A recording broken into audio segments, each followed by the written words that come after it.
Fluidoterapia do Grupo Espírita Fraternidade da cidade de Caieiras. Meu nome é Tatiana e sou voluntária da casa. Neste momento convido a todos a elevar os pensamentos a Deus, nosso Pai, que nos ama incondicionalmente, a visualizar a imagem do Cristo, nosso Mestre, governador espiritual do nosso planeta, pedindo que nos ampare nesta caminhada terrena e pedindo à espiritualidade amiga que se faça presente em mais uma atividade. Que assim seja. Bom, para quem não nos segue ainda nas redes sociais, segue lá, @União dos Espíritas. Contamos com todos. Hoje o tema é a Confissão de Pedro, que está no Evangelho de Mateus, capítulo 16, versículos do 13 ao 23. E vamos trabalhar também o texto que está no livro Boa Nova, capítulo 21. É um livro psicografado por Chico Xavier e ditado pelo espírito de Humberto de Campos. Então, nessa passagem do Evangelho, vamos ver Jesus já nos momentos que antecedem a sua ida a Jerusalém para o martírio final. Jesus está numa região conhecida como Cesareia de Filipo, está com seus discípulos. E no versículo 13, Jesus faz uma pergunta a eles. Ele pergunta: o que os homens, ou as pessoas, estava dizendo sobre quem era o Filho de Deus? E os discípulos, alguns respondem: alguns dizem que era João Batista, outros que era Elias, outro Jeremias ou algum outro profeta. Então, no versículo 15, ele pergunta novamente aos discípulos: e vós, quem dizeis que eu sou? Aí lá no livro Boa Nova, o espírito de Humberto de Campos traz essa passagem. Ele diz assim: Jesus escutou-lhes as observações com um habitual carinho e inquiriu: os homens se dividem nas opiniões, mas vós, os que têm comungado comigo a todos os instantes, quem dizeis que eu sou? Certa perplexidade abalou a pequena assembleia. Simão Pedro, porém, deixando perceber que estava impulsionado por uma energia superior, exclamou comovidamente: tu és o Cristo, o Salvador, o Filho de Deus vivo. Olha que momento de Pedro, né?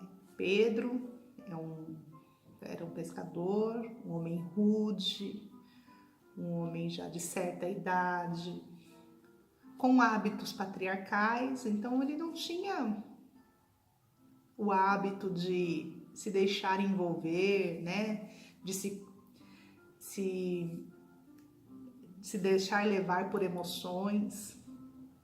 Mas naquele momento isso aconteceu. Ele foi tomado por uma emoção, por uma força superior, e ele trouxe essa explicação, essa visão de quem era Jesus.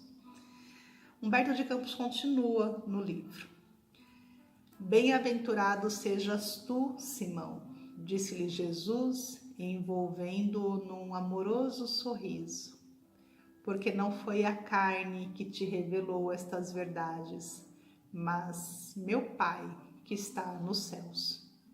Neste momento, entregaste a Deus o coração e falaste a sua voz. Bendito sejas, pois começas a edificar no Espírito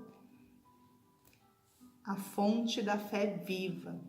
Sobre essa fé edificarei a minha doutrina de paz e esperança, porque contra ela jamais prevalecerão os enganos desastrosos do mundo. Então Jesus, nessa passagem, ele declara, ele dá a missão de Pedro.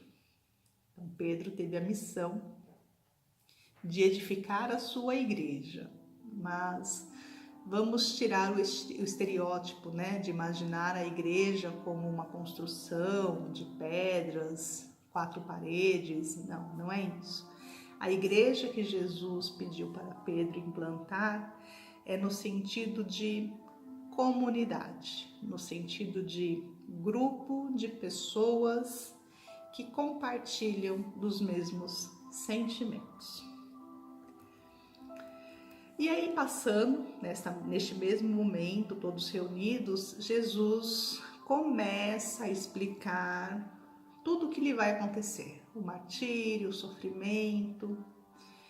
E o mesmo Simão Pedro, que teve a claridade reveladora, como diz Humberto de Campos, retorna aos pensamentos mundanos e tenta impedir que Jesus siga para Jerusalém.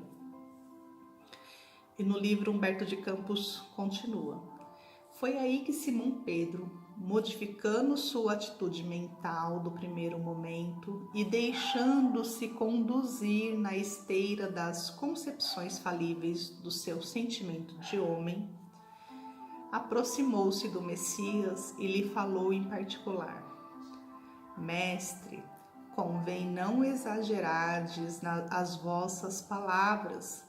Não podemos acreditar que tereis de sofrer semelhantes martírios. Onde estaria Deus, então, com a justiça dos céus? Os fatos que nos deixais entrever viriam demonstrar que o Pai não é tão justo. Pedro, retira essas palavras, exclamou Jesus com serenidade enérgica. Queres também tentar-me, como os adversários do Evangelho?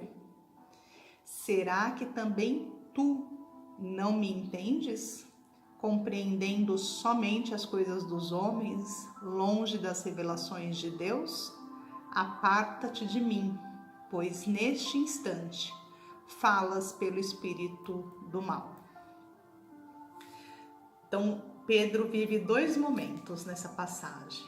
O primeiro momento, levado pela emoção, por forças superiores, ele tem a revelação.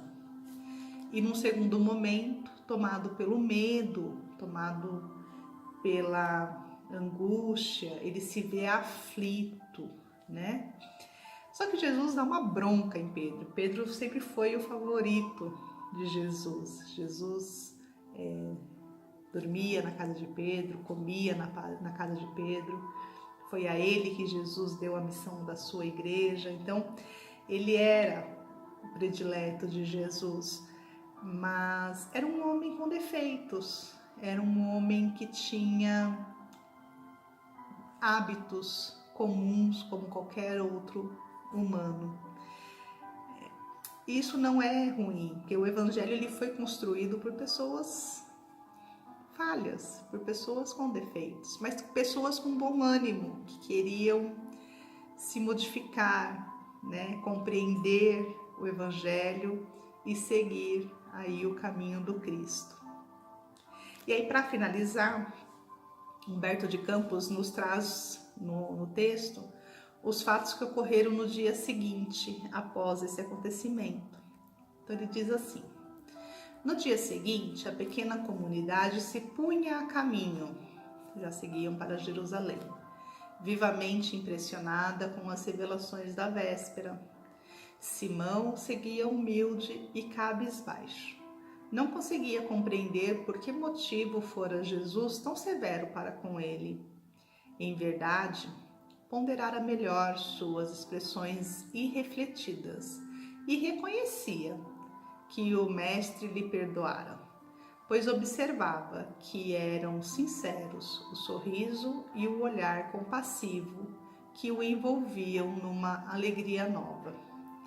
Mas, sem poder soptar suas emoções, o velho discípulo aproximou-se novamente de Jesus e interrogou: Mestre, Por que razão mandastes retirar as palavras em que vos demonstrei o meu zelo de discípulo sincero?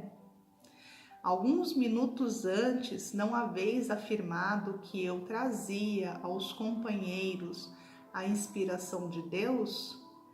Por que motivo, logo após me designáveis como intérprete dos inimigos da luz? Simão, respondeu o Messias bondosamente, ainda não aprendestes toda a extensão da necessidade da vigilância.